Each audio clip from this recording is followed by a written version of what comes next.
C'est quoi un logiciel open source? Et puis en quoi c'est différent d'un logiciel gratuit?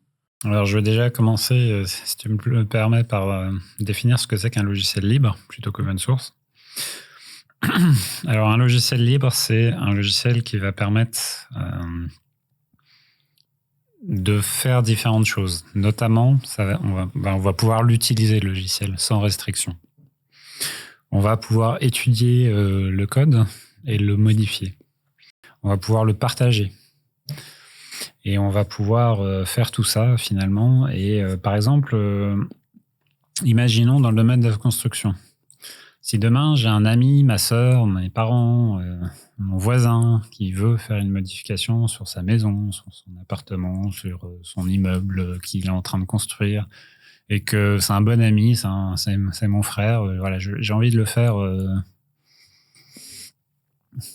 pour lui. Un logiciel libre, je vais pouvoir l'utiliser pour ça. Si demain, j'ai un projet très particulier qui aura une problématique très particulière, le logiciel, il n'est pas tout à fait adapté à ce que je veux faire. Du coup, je vais pouvoir modifier le logiciel pour faire ce que je veux. Et si moi, j'ai pas les connaissances pour modifier le logiciel, je vais pouvoir payer quelqu'un pour faire en sorte qu'il fasse ce que je veux.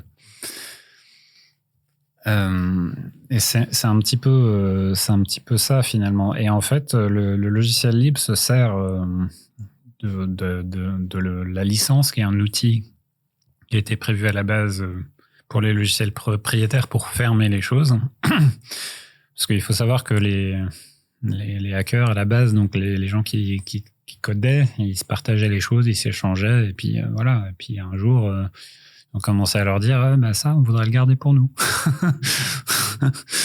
Et du coup, ils ont commencé à mettre des licences dessus. Donc les licences, c'est un peu ce qui fait comme le brevet pour les inventions. Donc c'est ce qui va dire, ça, j'ai la propriété pour ça. C'est à moi, là. On n'y touche plus. Vous pouvez y toucher, mais ça va vous coûter. Voilà. Et du coup, on se sert de ce mécanisme pour dire, j'autorise à faire ce qu'on veut avec ce logiciel, et j'interdis quiconque finalement d'interdire ça. C'est de dire, ce logiciel, il est libre, et c'est comme ça.